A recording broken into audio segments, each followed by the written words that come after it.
savent pas. On a le droit, on n'a pas le droit. Donc finalement, bon, on sait très bien, ils l'utilisent, mais on ne sait pas comment, on ne sait pas pourquoi.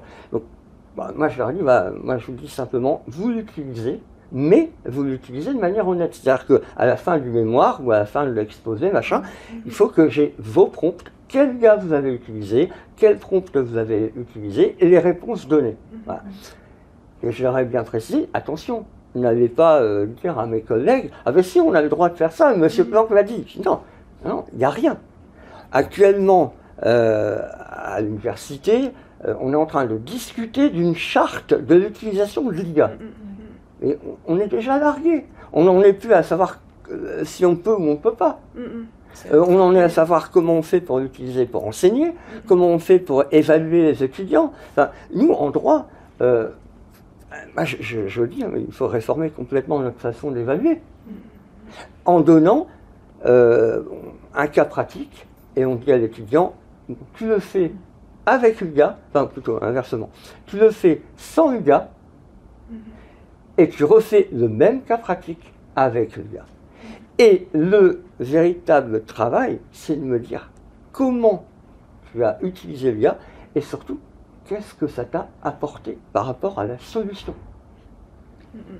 Et ça, est-ce qu'en entreprise, on peut avoir quelque chose comme ça ou... Ben oui. Bien sûr, ouais, ça fait partie des bonnes pratiques, je pense, à instaurer dans les entreprises. Déjà, de montrer comment ça marche, la base, en fait, de démystifier un peu le truc aussi, parce qu'on a plein d'infos différentes aux infos, etc. On a l'impression que c'est magique, que ça va pondre des réponses comme ça, mais en fait, le prompt, c'est aussi une technique, ça demande aussi de savoir-faire, mine de rien, pour avoir le résultat escompté. Donc c'est vrai que ça passe par des bonnes pratiques aussi au niveau des entreprises, au niveau des universités, de former en fait, déjà de sensibiliser et de former ensuite. Mais sauf qu'on, comme on dit, on est toujours un peu en train de courir après finalement. C'est une fois que c'est mis en place qu'on court après en se disant il faut encadrer, il faut mettre en place des chartes, faut... Du coup c'est pas forcément utilisé parce que les gens disent là je passe plus de temps à essayer de bien utiliser ChatGPT que si je le faisais moi-même, du coup je le fais pas. Parce que voilà, il y a cette sensibilisation qui est pas, et même des automatismes qui sont pas forcément bien mis. On a un peu les deux extrêmes quoi. Côté étudiant, ils vont faire du copier-coller. Côté entreprise, si ça me prend plus de temps que ce que je fais actuellement, je vais pas l'utiliser. Après, dans les phases de diagnostic aussi, ce qu'on voit, c'est que l'IAG, c'est pas forcément la solution qui donne la réponse à tout quoi. Des fois, en plus, on a des consultants en IA aussi. Souvent, on leur demande d'intervenir pour déployer des modèles. Puis on me dit, mais en fait, votre problématique, c'est pas du tout l'IA qu'il vous faut, quoi. C'est juste un bot bête et méchant qui suffit, etc. Donc, c'est juste déjà se poser les bonnes questions. Est-ce que c'est l'IA qu'il nous faut absolument? Et comment l'intégrer pour que ça soit vraiment efficace dans nos activités et qu'on le voit. Alors, souvent, c'est dans les clients, on leur fait un peu une expérimentation. On leur dit, déjà, on utilise, il y avait un client qui voulait déployer un outil d'IAG, mais en mode d'abord phase de test sur un petit pool de participants. Pendant plusieurs mois, ils les utilisaient et tous les mois, ils faisaient des sessions de feedback en disant dites-nous, vos cas d'usage, comment vous les avez intégrés, quelles sont les contraintes, quels sont les avantages que vous en avez retirés, et on en discute ensemble. Comme ça, chacun peut se l'approprie, c'est ça, cette phase aussi d'appropriation où il faut tester, et pas juste balancer les infos et après débrouillez-vous quoi. Il y a la main levée. Ok. Céline a levé la main. C'est vrai qu'on l'a pas là-bas. Merci. Donc, pour rebondir sur ce qui est dit à propos de l'université, effectivement, c'est très important de former nos étudiants.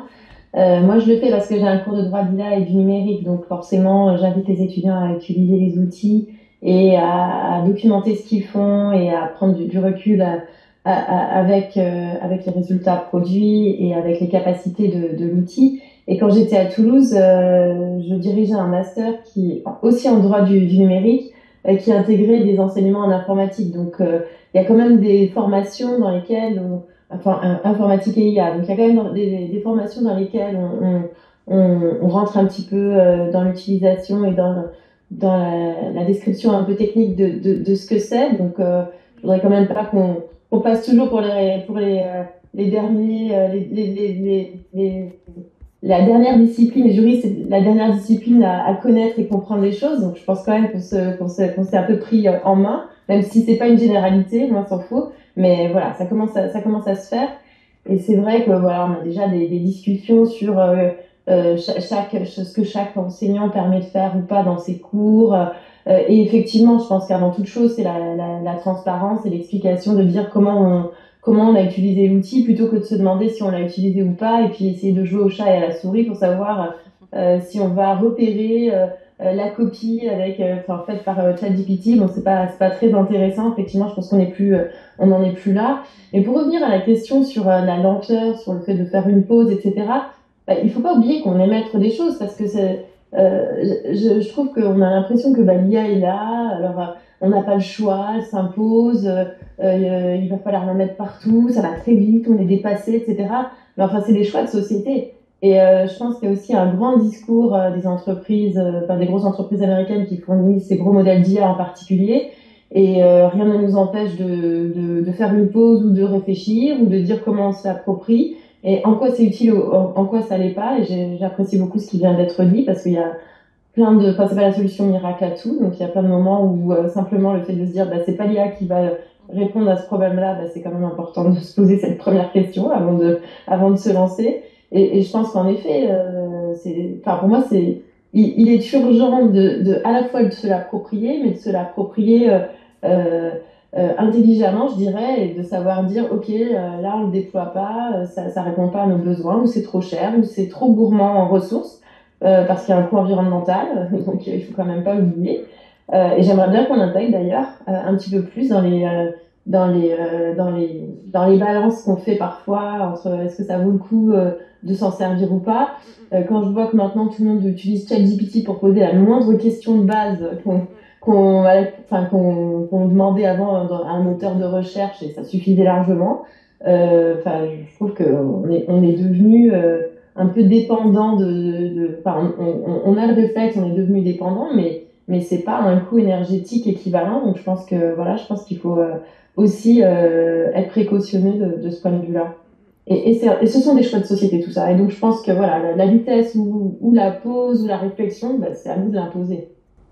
Pour rebondir à ce que vous venez de dire, c'est vrai que dans les sensibilisations qu'on fait aussi, c'est par rapport aux moteurs de recherche, justement, alors oui, il y a le coût environnemental, mais c'est aussi, on parlait de la pensée critique tout à l'heure, en disant quand vous voulez vraiment développer un projet, un mémoire ou autre, de garder ces deux moteurs de raisonnement qui sont différents. D'une part, pour avoir de l'inspiration, par exemple la ChatGPT, alors l'inspiration, même si nous on demande à chaque fois les sources, les références, etc.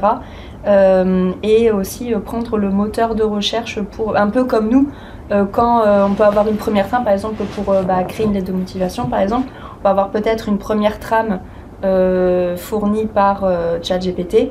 Et après, il y a le moteur de recherche qui peut nous donner d'autres idées d'exploration sur ce qu'on veut mettre en avant, etc. Garder d'autres sources d'informations et pas que prendre le seul moteur de raisonnement qui n'est pas la réponse à tout et de ne pas annihiler tout ce qu'on avait acquis aussi jusqu'à présent.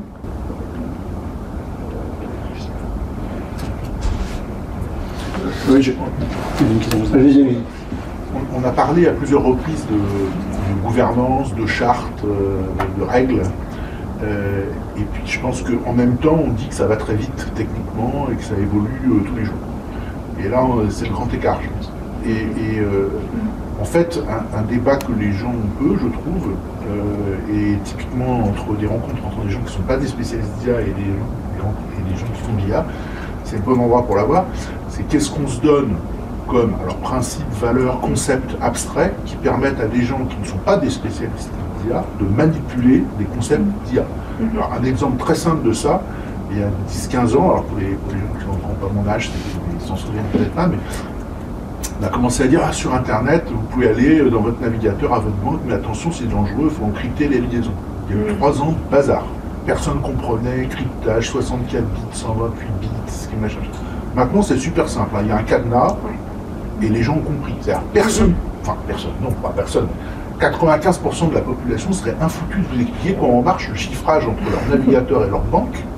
Par contre, ils savent que pour se connecter à un site sensible, il faut faire HTTPS et le cadenas. c'est ce que j'appellerais un niveau d'abstraction qui permette à des gens de raisonner, d'établir des chartes, des règles, des gouvernances, des principes, de la formation, en étant relativement découplé, parce que le même cadenas, qui était peut-être à 128 bits, maintenant il est à 1024 ou 2048. Parce que pour atteindre le même niveau de sécurité, on a fait évoluer la technologie en dessous. Je pense qu'aujourd'hui, une des difficultés de l'IA, c'est qu'on n'a pas cette espèce de couche d'abstraction. Alors, on a là 2-3, un large language model, un truc comme ChatGPT, ok, mais alors, est-ce que c'est un truc qui va chercher sur Internet? Est-ce que c'est un truc qui se base sur un corpus qui est fixé? Est-ce que le corpus fixé, c'est l'encyclopédie universalisme? Est-ce que c'est Internet tel qu'il était en 2022? Tout ça, on n'a pas de concept pour traiter ça rapidement. Donc on est obligé de rentrer dans le détail, d'écrire maladroitement ce que je viens de faire. Et du coup, c'est un énorme handicap pour arriver à raisonner et dicter des principes, et des principes qui soient finalement relativement stables par rapport à l'évolution sous-jacente de la technologie.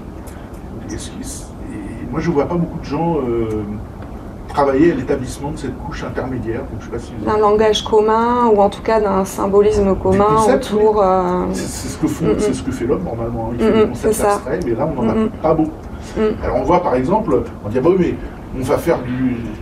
Vous voyez la remarque de Céline qui disait, j'ai des gens qui font des études de droit, mais on leur fait aussi dans le master un truc sur les techniques d'IA. Est-ce qu'ils ont vraiment besoin de comprendre dans le détail comment marche un moteur de LLM? Pour certains d'entre eux, oui, c'est bien, je ne dis pas que ça ne sert à rien, mais 90% d'entre eux ne devraient pas en avoir besoin s'ils pouvaient s'appuyer sur un jeu de concepts reconnu tout le monde, qui vivent leur vie d'ailleurs dans leur implémentation.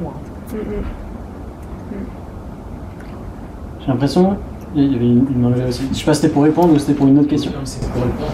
En fait, je pense que là, aujourd'hui, on est dans une phase de transition où on est obligé d'apprendre à faire des prompts parce que l'IA va devenir à nouveau une boîte noire. Et je pense que demain, les gens vont simplement converser en formulant moins bien finalement leurs requêtes et que l'IA sera en capacité, en étant, je prends l'exemple du chatbot amélioré, en venant poser les questions qui vont bien pour aider l'utilisateur à justement bien formuler sa question. Je pense qu'il va y avoir une sorte d'obsolescence humaine qui va faire qu'on va moins avoir besoin d'être compétent. Et pour reprendre l'exemple du cadenas, je pense que les gens ne savent pas à quoi ça sert. Parce que le navigateur leur dit quand il n'y a pas de HTTPS. Et donc en fait, ils ne savent pas. Ils vont sur un site, et s'il n'est pas HTTPS, le navigateur leur dit que, en fait, attention, il y a un danger. Mais les gens ne savent pas. Comme les jeunes d'aujourd'hui ne savent pas comment fonctionne un téléphone. Ils font plein de choses avec, mais ils ne savent pas ce qu'il y a sous le capot. Comme ils ne savent pas ce qu'il y a sous le capot d'une voiture. Et je pense qu'on va arriver à nouveau à un moment où on va avoir de l'IA boîte noire qui va être ultra conversationnel, et en fait on se posera plus la question de savoir faire.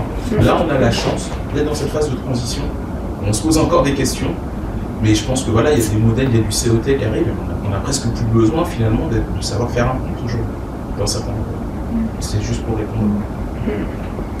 Absolument, je pense aussi qu'au-delà de ça, il y a une notion de... c'est extrêmement complexe en fait. Et on met de la technologie sur de la technologie sur de la technologie, on arrive à un point où même les... Quand on voit dans la recherche en tout cas, nous là dans notre bâtiment, juste aller toquer à une porte d'une autre équipe, on parle déjà plus le même langage entre, alors qu'on est supposé dans le domaine de recherche, qui est le domaine de l'informatique ou des mathématiques, mais en gros quelque chose de général. Et même nous on se comprend pas parce que c'est juste tellement complexe et détaillé.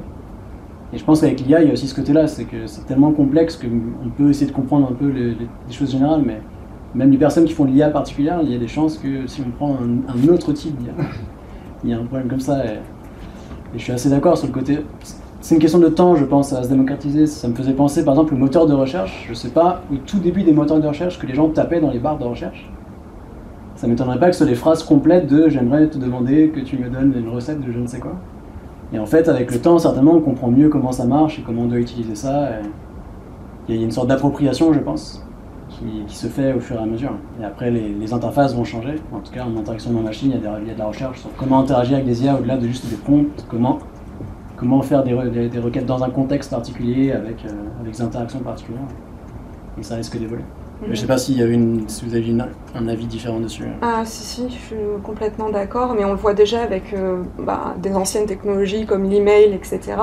Il y a toujours eu ces phases-là de découverte, puis après d'usage. Puis après, au fur et à mesure de l'appropriation, il y a des détournements d'usage. Et donc finalement, des fois, on se retrouve avec des technologies qui sont utilisées, mais pas pour l'usage premier que les concepteurs avaient en tête. Et on se retrouve comme ça avec des détournements. Et je pense que ça va être exactement la même chose avec l'IA, où voilà, il va y avoir des détournements qui vont après faire foi. Enfin, le même mécanisme. J'ai l'impression qu'avec tout ça, au final, les technologies qui avancent de plus en plus vite, ça nous force à identifier de manière encore plus précise le côté humain et surtout le côté quelles compétences, quel savoir-être, savoir-faire on veut identifier. Et c'est avoir le débat, est-ce que c'est bien ou pas bien. Personnellement, j'ai envie de dire c'est bien si on arrive à se recentrer sur nous-mêmes. Ça nous du coup, force à identifier. Parce que vous parliez de formation aussi tout à l'heure, du coup ça me fait beaucoup penser à ça. Quand on parle de formation, on dit ok, en fait c'est quoi le but de ce qu'on fait? Est-ce que mon but c'est que la personne elle produise quelque chose, donc c'est vraiment une appartenance de ce qu'on fait. Donc là on pourrait parler, je sais pas, de taille de prompt ou comment on le fait, comment on le construit. Est-ce qu'à la fin on a l'impression que ce qui est rendu à la fin ça nous appartient ou pas? Bien c'est peut-être juste un savoir-faire, et dans ce cas-là, l'écriture de mémoire, ça pourrait être est-ce qu'on arrive à aiguiller ou je ne sais quoi, on pourrait aller encore plus loin. Mais et du coup, ouais, je voulais, du coup, c'était ça un peu la réflexion que j'avais en tête et j'aurais voulu savoir peut-être ce que vous en pensiez en termes, comment dire. Parce qu'en fait, du coup, dépendamment de ce qu'on en recherche, de savoir ce qu'on veut de nous, ce qu'on veut des étudiants, on peut n'importe qui se forme avec ces technologies. Ouais. Là, je pensais plutôt. Du coup, je pense que ça, c'est un point vachement important. Et dans un deuxième point, quand on parlait juridique tout à l'heure, et même du coup à terme aussi de les formations d'entreprise, l'aspect un peu privacy, enfin l'aspect est-ce que parce que je pense que les organisations elles veulent pas que ce que je discute avec mon bot ça soit disponible avec on a des politiques là-dessus. Les produits ce soit dispo de n'importe qui et aussi par rapport juridique si on fait comment ça s'appelle quand on va voir le commissariat dépôt de plainte. C'est peut-être même libre à chacun de se dire ok, est-ce que j'ai envie qu'un modèle qui s'entraîne sur un truc internet ou peut-être que ma plainte va être utilisée pour s'entraîner à faire d'autres plaintes. Peut-être que l'humain il se dit ouais non j'ai pas trop envie que la fois où je sais pas on m'a attaqué peu importe. Mais du coup cet aspect là de privacy ou vie privée confidentialité des données à quel point c'était dans vos préoccupations. Après, parfois, la machine est plus confidentielle que certains humains. Pour rebondir sur l'aspect formation et politique d'entreprise, alors il y a des cadres. De toute façon, il y a différents niveaux de gouvernance. On va avoir les managers, on va avoir les chefs d'entreprise et puis on va avoir les CA, les comités administratifs qui chapeautent vraiment, est-ce que les modèles qui sont déployés suivent bien une charte éthique. Ça rentre, c'est un peu la base quand on veut déployer un modèle aussi derrière. Donc on a des restrictions, on ne peut pas faire n'importe quoi non plus. Il y a des sanctions si jamais on utilise des données privées sur ChatGPT par exemple et qu'à un moment ça peut fuiter, il peut y avoir des sanctions sur ça, donc il faut avoir conscience de ça. Nous on a notre modèle en interne où on peut par exemple analyser des documents confidentiels, on dit tiens résume-moi ça, etc. On est protégé. Pour l'aspect savoir-être, qu'est-ce que ça m'apporte? Ça me fait rebondir, on parlait de pensée critique mais aussi tout ce qui est métacognition. On l'a pas dit, mais cette compétence, elle est nécessaire parce que oui, ça va de plus en plus vite, mais l'IAG peut nous aider à développer inversement aussi cette compétence. On parlait de feedback personnalisé dans l'éducation. Avec des tutorats intelligents, ça peut permettre ça aussi, de simuler la pensée humaine, etc. à travers d'énormes quantités de données. L'humain, il mettrait des années pour le faire, donc ça va nous aider, on s'auto-nourrit sur ça. Et en fait, qu'est-ce que ça va m'apporter au niveau individuel? Vu qu'on y est, qu'on n'a pas le choix, c'est déjà pas être largué, parce qu'il y en aura d'autres. On parlait que ça allait de plus en plus vite, la prochaine fois c'est peut-être juste la pensée, on n'aura plus besoin de rédiger des prompts, ça va juste directement prendre notre pensée et faire les analyses. Et aussi les organisations, elles ont tout intérêt à inculquer cette culture-là pour pas être largué non plus. Déjà parce que on va pas, l'objectif c'est pas de remplacer l'humain, que si, alors ça c'est le scénario catastrophique, vraiment si on supprime tous les postes, on met que des robots, il y aura plus de valeur ajoutée forcément, ça sera les big tech qui prendront le pouvoir, etc. Il y a des papiers qui sont sortis récemment sur ça, et juste les objectifs des entreprises pour garder cet aspect concurrentiel, c'est d'augmenter, on parle d'augmenter, alors je mets des guillemets, mais d'augmenter les employés en leur donnant, on parlait d'assistance IA, en leur donnant des outils d'assistance pour les aider dans leurs tâches. C'est vraiment ça qu'on met en avant. Et d'ailleurs, au niveau collectif et organisationnel, on parle même d'organisation apprenante. Alors ça, on en parlait déjà à l'époque des TIC, mais c'est vrai que pour rester concurrentiel, c'est ce côté « je m'adapte ». Souvent on nous prend l'exemple de Kodak qui n'a pas eu su s'adapter versus des boîtes, j'ai plus des exemples en tête, mais qui ont réussi à prendre le virage du numérique, etc., qui ont pu continuer à garder cet aspect concurrentiel. Mais tout ça c'est parce que ce côté j'acquiers la connaissance, je réussis à la transférer et à la transformer, permet justement de s'adapter à travers tous ces vagues numériques qu'on se prend, quoi. Ouais, je vois qu'il y a Céline qui lève la main. Oui, si je peux me permettre d'ajouter sur la protection de la vie privée et des données personnelles, les règles classiques continuent de s'appliquer, et en particulier le RGPD, le Règlement général de la protection des données, et ça rejoint le sujet du droit d'auteur, c'est-à-dire que on utilise des données pour imprimer des IA, et des données protégées, que ce soit protégées par le droit d'auteur ou par la vie privée ou des secrets d'affaires, etc. Donc les règles s'appliquent. La difficulté est quand même de les faire respecter, parce que effectivement ces outils, comme je le disais, ces outils sont mis, ces modèles sont mis sur le marché et sans considération de ce qui a été fait auparavant, de la façon dont ces modèles ont été construits et en violation du droit. Donc ça c'est quand même un enjeu. Néanmoins, une des premières actions pour justement essayer de cadrer juridiquement ces modèles, une des premières actions a été celle des autorités de protection des données. Donc en Italie en particulier, l'autorité italienne est particulièrement active pour condamner des acteurs comme OpenAI pour violation de la protection des données personnelles. Alors ce ne sont pas les données personnelles d'entraînement des modèles, mais les données personnelles des utilisateurs, parce qu'effectivement, quand on utilise les modèles, on sait que tout ce qu'on peut dire, tout ce qu'on peut partager, repart pour tout le monde, et est public. Et en particulier aussi, ces modèles, ces entreprises ont été épinglées sur le fait de ne pas protéger tout particulièrement les mineurs, puisque on le sait, les mineurs utilisent ces modèles. Donc la vie privée, oui, c'est un des sujets particulièrement pris en considération. Après, ce que je voulais aussi préciser, c'est que on parle des modèles libres, gratuits, pour lesquels tout ce qu'on peut mettre en ligne est repartagé. Mais après, évidemment, les entreprises elles-mêmes ont des accords avec ces fournisseurs de modèles pour garder une certaine confidentialité, heureusement d'ailleurs. Les secrets d'affaires des entreprises doivent être préservés, les données personnelles des salariés, etc., tout doit être préservé. Donc, il faut faire aussi la différence entre les outils ouverts au public sans aucune garantie de confidentialité et la confidentialité qui est censée être garantie aux entreprises. Ceci dit, ça pose quand même des questions, parce que je discutais avec des cabinets d'avocats qui utilisent des outils spécialisés d'IA dans leur métier, enfin des IA métiers, on va dire. Et c'est pas si évident qu'il y ait vraiment une rupture et qu'il y ait vraiment une séparation de tout ce qui est fait d'un cabinet à un autre ou d'une entreprise à une autre. Donc il faut quand même malgré tout rester vigilant sur les secrets d'affaires en particulier, ou sur la confidentialité client, ou sur des savoir-faire contractuels par exemple. Je pense qu'il faut quand même rester vigilant malgré tout.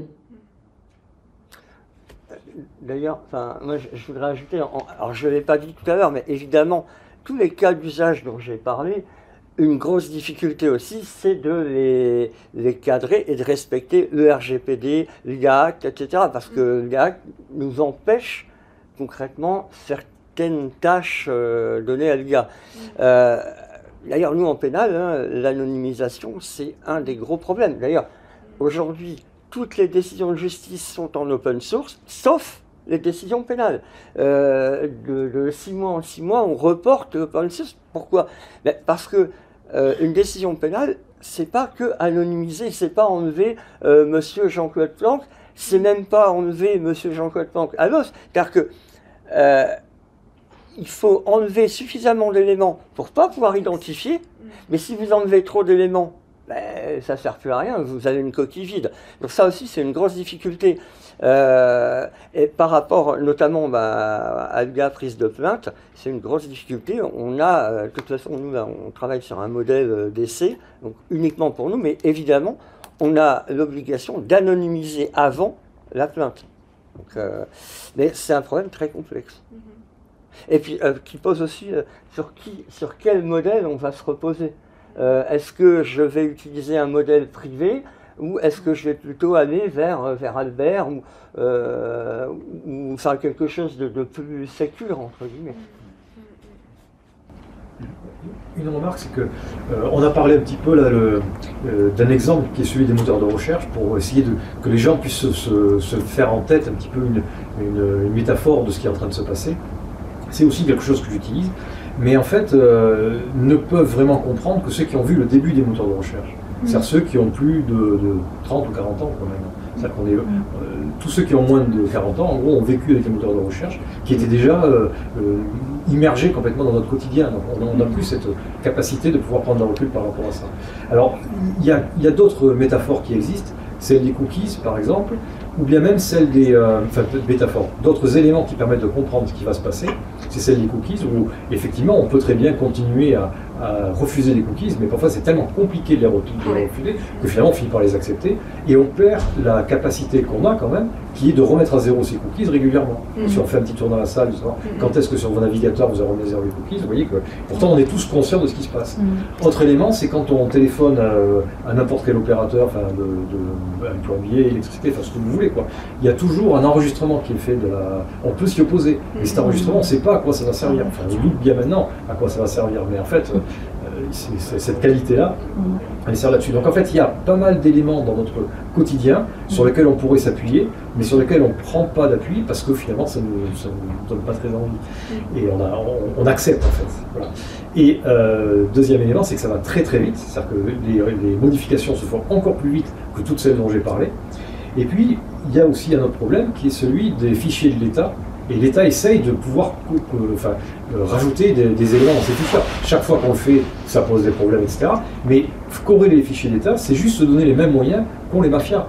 C'est-à-dire qu'en fait, ces données, elles existent, et ne pas vouloir essayer de les corréler, c'est se donner un train de retard sur d'autres criminels qui finalement réutilisent ça. Donc vous voyez, entre la course à la montre de ces choses-là et les capacités de l'État, comment on pourrait essayer de s'y retrouver ou garder un peu d'espoir? Alors la première partie, ça me fait penser au nudge, Alexandra, sur la partie cookie où ça devient de plus en plus compliqué à refuser, etc. Et je pense que c'est des choses sur lesquelles on pourrait travailler avec l'IA, d'expliquer, et bien là, il y a de l'IA, et c'est vrai qu'il y a des choses même très basiques où une personne ne peut pas savoir s'il y a de l'IA ou pas. Par exemple Netflix, tout simplement, les recommandations, au final c'est un algorithme de recommandation, mais je ne suis pas sûre que les gens savent que derrière il y a un algorithme qui analyse un peu ce qu'on regarde et si on a aimé, pas aimé, etc. Et donc je pense que ça ferait partie des bonnes pratiques finalement à générer, d'expliquer quand il y en a, d'expliquer, voilà, et de faire des systèmes un peu plus transparents. Avec les nudges, ça se base sur les biais cognitifs justement pour inciter un comportement, mais c'est fait pour, déjà ça doit être transparent et éthique, et c'est fait vraiment pour, je sais pas, apprendre à faire un peu plus de sport ou avoir une meilleure santé, etc., pour notre bien-être. Et si on nous l'explique, qu'on vous a incité insidieusement à avoir tel comportement, qu'on l'explique, qu'on est censé être en accord avec ça. Par exemple, dans les cantines, commencer par entrée, plat, dessert, c'est pour forcer les enfants à prendre des légumes au début. Donc voilà, il y a plein d'incitations comme ça, et c'est vrai que là, la politique des cookies ou même les systèmes, les sites e-commerce par défaut, nous manipulent un peu notre cerveau par rapport à ça. Donc prévoir des nudges éthiques pour inciter à ces comportements et avoir des choses par défaut ou même le côté transparence et explication dans le détail, ça pourrait complètement faire partie des stratégies. D'ailleurs, l'État s'en servait très bien aussi pour le Covid. Comment inciter les gens à plus se faire vacciner ou à porter le masque ou à respecter les files d'attente, etc. Tout ça, c'était des politiques de nation qu'on pourrait très bien imaginer qu'on puisse le mettre en place pour l'IA. Après, il y avait autre chose aussi où ce côté manipulation, faut faire attention, mais est-ce qu'on va réussir à choper le train en marche?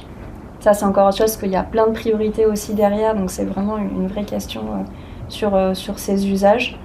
Ça, après, on peut pas trop prévoir. C'est pour ça qu'il y a aussi les entreprises qui ont, tous un rôle, on peut pas se baser que sur l'État pour essayer de garder le rythme. C'est aussi une responsabilité individuelle et collective qu'on doit s'accaparer également. Moi, je voulais réagir sur le croisement de fichiers. Mon sentiment, c'est qu'on a un peu le défaut, on se drape dans les grandes des vertus, nous ne croisons pas, nous ne faisons pas de reconnaissance faciale. Je suis désolé, on vient de s'apercevoir que la police avait utilisé des logiciels de reconnaissance faciale. Alors, parce que c'est nécessaire, parce que comme vous le dites très justement, sinon on prend un train de retard sur notamment la délinquance qui eux n'ont aucun scrupule. Alors c'est pas pour autant, je dis pas qu'on peut faire tout et n'importe quoi, je dis simplement que si on dit ce que l'on fait, au moins on en est conscient. Aujourd'hui, je suis persuadé qu'on croise des fichiers qu'on est censé ne pas croiser sans que personne ne sache. Donc je pense que cette manie de se draper dans la vertu, nous, d'autant que d'autres États n'ont pas la même vertu et le font de manière tout à fait... Dernièrement, dans l'actualité, c'était en fait les contrôleurs SNCF qui pouvaient avoir accès à l'adresse des gens pour les contrôler. Après, c'est ce que je disais tout à l'heure, le balancier entre efficacité et protection des libertés. Et avec les nouvelles technologies, c'est encore plus compliqué, évidemment. Je vais juste laisser Céline réagir avant de prendre une question dans le public. Oui, je suis d'accord avec ce qui vient d'être dit sur la transparence. C'est pas tant le problème, c'est pas que les choses soient faites avec ou sans IA, c'est qu'il n'y ait pas de débat démocratique. Et donc, en effet, je pense qu'il faut pas se priver des moyens, surtout dans le domaine pénal. Je rejoins tout à fait. Faut pas se priver des moyens. Simplement, mieux vaut le dire plutôt que de le faire dans le dos de la population. Je pense que c'est une des choses à retenir par rapport à l'IA de manière générale, c'est qu'il y a pas mal d'obligations de transparence. Par exemple, dans les AI Act, on parle de transparence pour les chatbots, pour les hypertrucages. Et quand on dit à nos étudiants qu'ils peuvent utiliser l'IA générative à condition de le dire, c'est exactement cette vertu de transparence qu'on essaie de faire passer. Finalement, ça me paraît vraiment important. Et je rajouterais simplement sur les nudges c'est pas très facile de savoir ce qu'est une manipulation et ce qui est encore moins, encore quand elle est positive ou négative, on le voit un peu plus, mais la manipulation, c'est pas évident.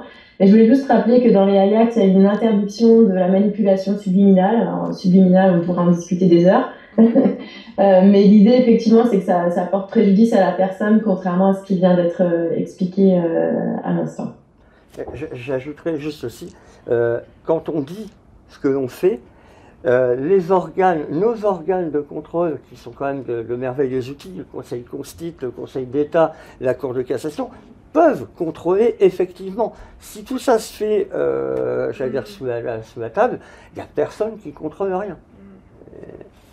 Pour rebondir là sur ça et sur ce côté besoin de transparence, on a tous en tête l'exemple de DeepSeek, qui a fait vraiment trembler tous les grands des LLM, justement parce que c'était les premiers déjà à utiliser moins de données et en plus à avoir ce souci de transparence. Ça a permis, en tout cas, d'OpenAI de développer des nouvelles versions avec ce côté raisonnement qu'il n'avait pas avant. Là, on est vraiment au tout début, où ça se met en place, c'est des tests, et on voit que l'adoption, c'est pas tant que ça. Enfin, il y a des dérives, etc. Mais on est vraiment tous en phase de test. Ça va énormément évoluer, et justement, le fait qu'ils se tirent un peu tous la bourre, va permettre aussi que ceux qui vont être au-dessus de tous, c'est ceux qui auront une adoption un peu plus généralisée, parce qu'il y a ce souci de transparence également. Donc ça permet justement, c'est bien que c'est cette concurrence, parce que ça permet d'évoluer, de s'améliorer et de mettre en avant tout ce qui manque actuellement, qui est l'explicabilité et le souci de transparence. L'éthique. Ouais, tout ce qui est éthique. Est-ce que, selon vous, malgré tout cela, l'IA reste un moyen et la décision restera, pour l'instant tout au moins, à l'individu avec son esprit critique? Ou non? Est-ce que ça reste un moyen? Il faut que ça reste un moyen. Non, oui. Mais oui, pour l'instant, c'est un moyen. Oui, pour l'instant, ça reste un outil. Après, voilà, il y a des études qui sont sorties sur le côté pensée critique où les gens qui font une confiance aveugle et qui ne se basent que sur ça, sans intervention humaine, font baisser cette notion d'esprit critique. Donc, il faut continuer à la nourrir, justement, avec tout ce qu'on a dit depuis ce matin sur ce côté sensibilisation et le garder. Et dans nos formations, c'est ce qu'on met en avant. Ce n'est qu'un outil. Il y en aura d'autres, mais l'humain reste au cœur des décisions. C'est l'humain qui décide si c'est lui qui décide. Exactement. Il y avait juste une main levée, Antoine, derrière. Pas une main derrière moi? Ouais. Oui. Avant. Oui. Vous. J'avais une question par rapport aux droits d'auteur et je voulais savoir est-ce qu'il y avait une décision vers le fait de mettre un équivalent de DRM sur les productions digitales et numériques. On soit en capacité de savoir de façon automatique ce qui est généré par une IA, ce qui est généré à partir de tant de pourcents avec une IA versus ce qui est généré par un humain. Est-ce que c'est des choses qui vont prendre leur nez comme ce qu'on a pu avoir sur la musique à un moment donné? C'est plus pour Céline.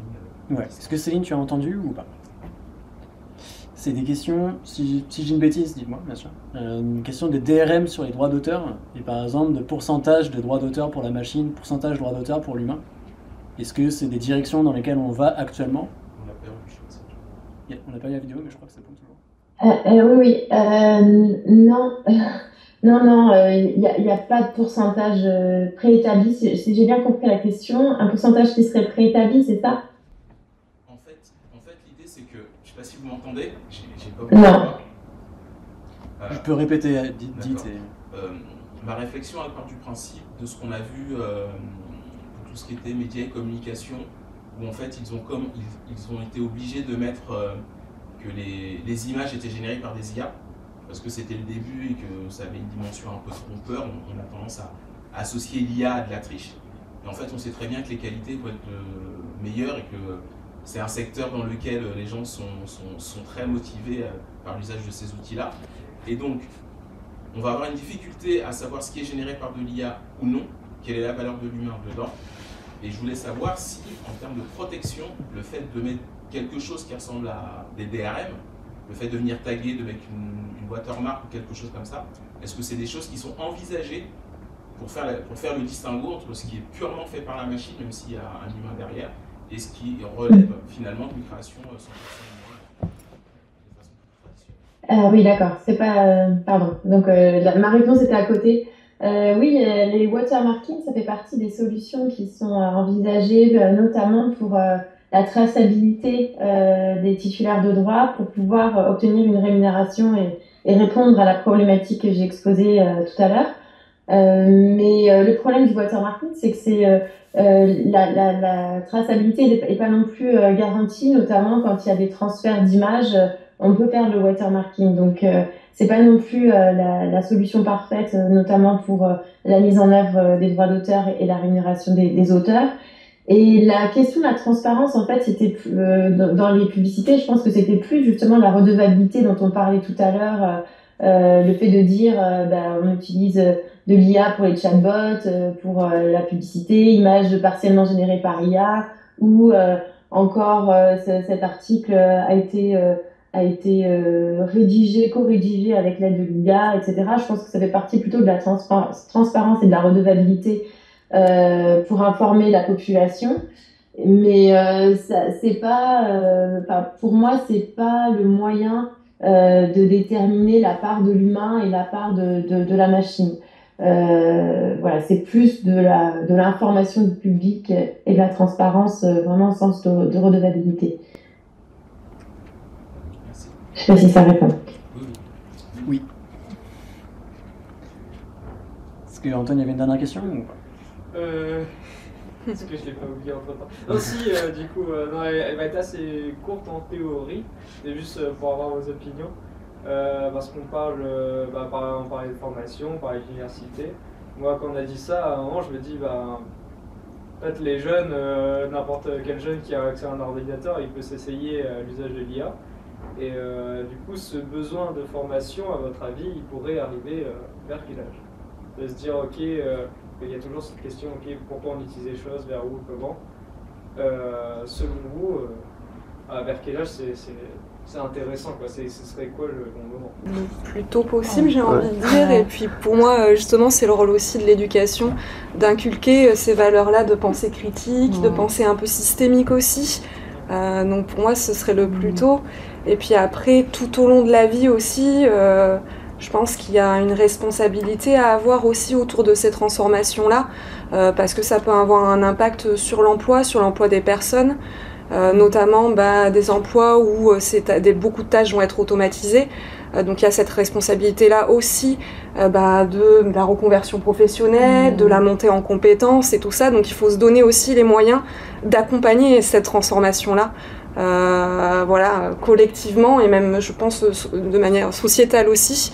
Et c'est un challenge de taille, parce qu'on est sur des sujets de mobilité professionnelle, sur des sujets de formation, mais de grande ampleur en fait finalement. De la part de France Travail aussi. Voilà, c'est ça. Vraiment c'est fini de faire pendant 40 ans le même métier, quoi. Là, ça va trop. Il faut qu'on ait en tête que nos activités vont changer. On n'a plus de métier type, on a plus un panel de compétences à développer. Le plus tôt possible, on le voit chez les plus jeunes, rien qu'avec l'usage des écrans, du numérique et tout, il y a un rôle d'éducation des parents, parce qu'ils ont le nez dedans, les mains dessus, donc c'est vraiment dès le plus jeune âge. Après, là c'est le challenge supplémentaire, autant côté université on est sensibilisé, mais côté lycée, collège, alors primaire c'est encore pire, les profs ils sont largués, ils sont pas du tout sensibilisés à ça, pourtant ils côtoient, ils utilisent du numérique aussi, mais pas du tout sensibilisés à ça. Donc là, il y a un autre challenge à faire. Dans un premier temps, c'est aussi former et les parents. Il y a une fracture numérique clairement de plus en plus grande. Donc c'est vraiment faire des sensibilisations à grande échelle sur l'utilisation du numérique, aussi de la part des parents, mais aussi des profs de tout âge. A priori, le ministère a pris la mesure des choses, puisqu'il semblerait qu'à partir de 2026, je crois, il y aura des formations, alors pour les enseignants, qui est quand même la moindre des choses, mais aussi pour les élèves. Alors si j'ai bien vu, il prévoit sur la fin du primaire et le collège et le lycée, qui rend encore plus incompréhensible que nous à l'université, on n'embraye pas là-dessus. Enfin, ça me paraît, d'autant qu'on est censé former des gens qui réfléchissent et qui sont raisonnables, etc. Je pense que là, il faut agir là-dessus. Ouais. Mais l'âge, oui. Mais la question que vous posez, on peut la poser pour les musées. Moi, quand j'ai eu mon premier gamin, je me suis dit à quel âge je peux l'emmener au musée. J'ai demandé à un copain qui travaille dans les musées, il m'a dit mais à n'importe quel âge. C'est pas le fait de l'amener, c'est ce que tu lui fais faire et ce que tu lui montres qui compte. Et là, je pense que c'est pareil. On parlait des écrans, là souvent on entend pas d'écran avant 3 ans, pas d'écran avant 3 ans. Dans les rapports qui a été fait, c'est un rapport au labo, le LabCID, on a une doctorante là-bas qui temporisait un petit peu ça. Alors oui, il faut mettre des barrières, etc. Pour le plus grand public, pour montrer qu'il y a des limites. Néanmoins, il y a ce côté interaction à avoir, apprentissage, et c'est bien aussi de responsabiliser les parents. Souvent on dit oui, tout doit être mis sur le dos de l'éducation, tout doit être mis sur le dos des parents. C'est vraiment un écosystème à sensibiliser dès le plus jeune âge pour avoir cette culture d'apprentissage en continu aussi, où il y a de l'interaction à avoir. C'est-à-dire si tu interagis, etc., le gamin il va quand même continuer à apprendre, et c'est ce côté passif juste, et et de bouffer du contenu passivement qui réfrène tout développement cognitif. Donc là, c'est ce côté, on est autour, et même dans les entreprises, hein, on revoit sur ce côté, pas être solo, garder ce côté équipe, pluridisciplinaire, apprendre les uns des autres, etc., pour continuer à développer un pool de compétences et qu'on ne soit plus en silo, quoi. C'est ce côté vraiment, même les réseaux neurones, hein, pour faire la métaphore, c'est ce côté réseautage à avoir aussi pour que chacun apprenne en continu et des autres, que ça devienne vraiment internalisé au sein de chacun. Il y a du boulot. Dernière question, si tu veux. Ce serait peut-être mieux de s'arrêter, à moins qu'elle soit vraiment très très courte. C'est plus une réflexion qu'une question, en fait. Ce que j'entends assez souvent, et j'ai encore aujourd'hui un petit peu ce sentiment, c'est que sur les IA génératives, on a une approche qui me semble un peu trop personnelle, où en fait, en entreprise en tout cas, où en fait on est sur une application, une adoption qui est plutôt individuelle et pas suffisamment collective, je crois. En tout cas, c'est le sentiment que j'ai. Donc ma question, ça serait celle-là. Je pense que les IA génératives, on parle beaucoup d'agents ou d'assistants, mais quelle est votre vision en termes d'intelligence collective ou de vision collective de l'adoption des IA génératives dans l'entreprise?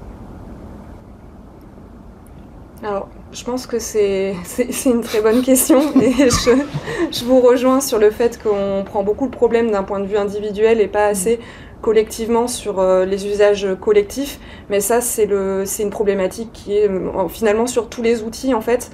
Même sur tout ce qui est prévention du risque psychosocial par exemple, on est très focus sur la responsabilité individuelle, sur l'individu, sur par exemple faire des formations de gestion du stress de l'individu, etc.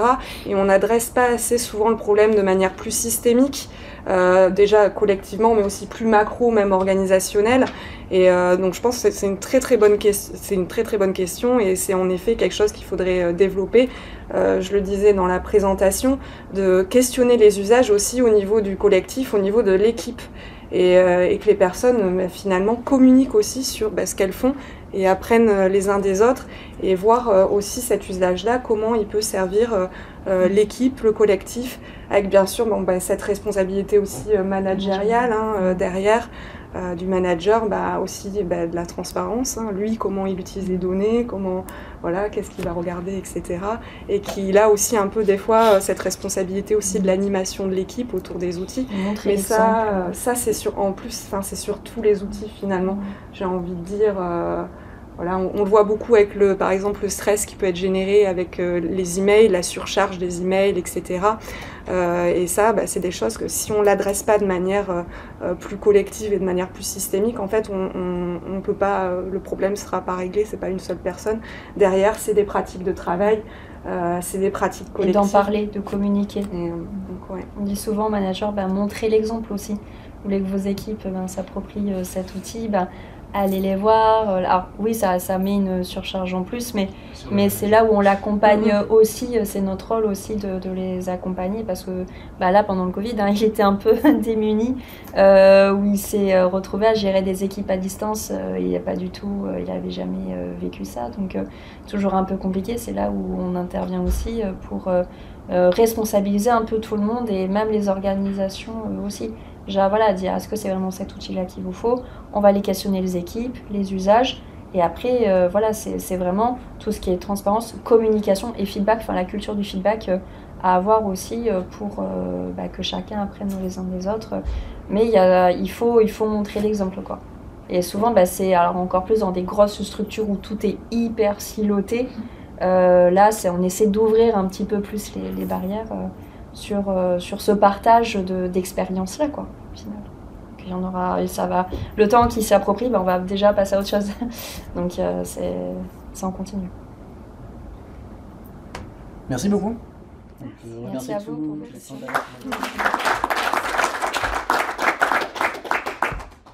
Merci d'avoir participé. On va faire une pause. Merci beaucoup pour vos questions.